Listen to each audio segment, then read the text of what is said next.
قال رسول الله صلى الله عليه وسلم كل أمة يدخلون الجنة إلا من أبى قيل من أبى قال من أتاني فقد دخل الجنة ومن عصاني فقد أبى.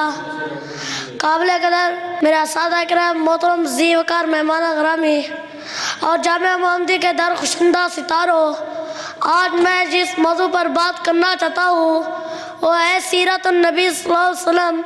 سیرت کا معنی کسی کی کارکردگی کو اور ان کے کارناموں کو عطا کرنے کو کہتے ہیں.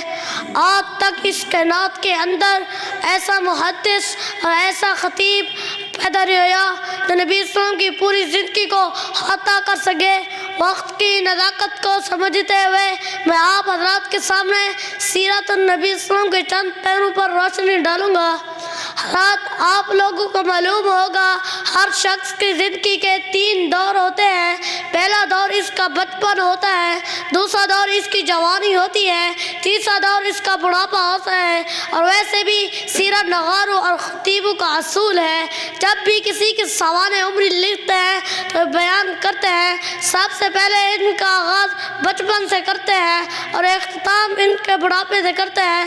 نبی علیہ السلام کی سیرت پر رب اکبر کی قسم اٹھا کے کہتا ہوں، آقا علیہ السلام کا آغاز بھی عجیب ہے، آقا علیہ السلام کا اختتام بھی عجیب ہے. آقا علیہ السلام کا سیرت کا اختتام عالم رواس ہے، آقا علیہ السلام کا اختتام عالم حشر و نشر پر ہوگا.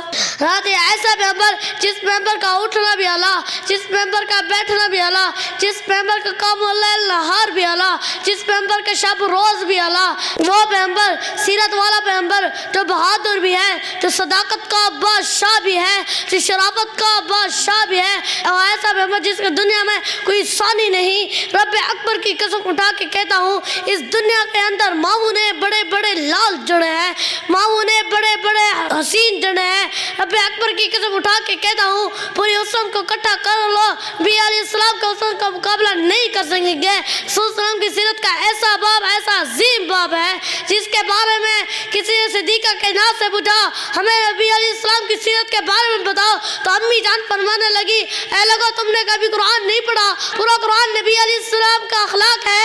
ایک سے وہ بھی ہے جو انبیاء بیان کرتے ہیں، ایک سے وہ بھی ہے جو عالم بیان کرتا ہے، ایک سے وہ بھی ہے جو اولیاء بیان کرتے ہیں، ایک سے وہ بھی ہے جو آج کا خطیب مقرر بیان کرتا ہے کہ ہماری زبان میں تحصیل نہیں، تحصیل تو رب کے قرآن کے اندر ہے. کھولا قرآن، پورا قرآن نبی علیہ السلام کی سیرت ہے.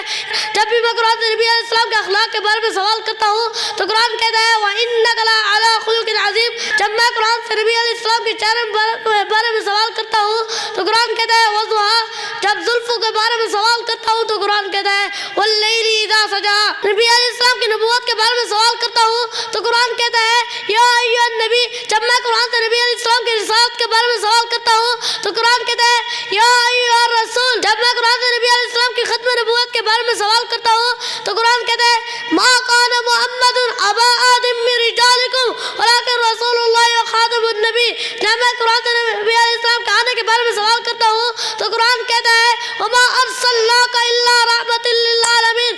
میں قرآن سے نبی علیہ السلام کی وحی کے بارے میں سوال کرتا ہوں تو قرآن کہتا ہے ان هو الا وحی یوحیٰ. جب میں قرآن سے نبی علیہ السلام کے بشر کے بارے میں سوال کرتا ہوں تو قرآن کہتا ہے قل انما انا بشر. جب میں قرآن سے نبی علیہ السلام کے شہر کے بارے میں سوال کرتا ہوں تو قرآن کہتا ہے لا اقسم بهذا البلد. میں جب قرآن سے زمانے کے بارے میں سوال کرتا ہوں تو قرآن کہتا ہے والعصر. جب میں قرآن سے نبی علیہ السلام کی کملی کے بارے میں سوال کرتا ہوں تو قرآن کہتا ہے یا ایھا المزمل.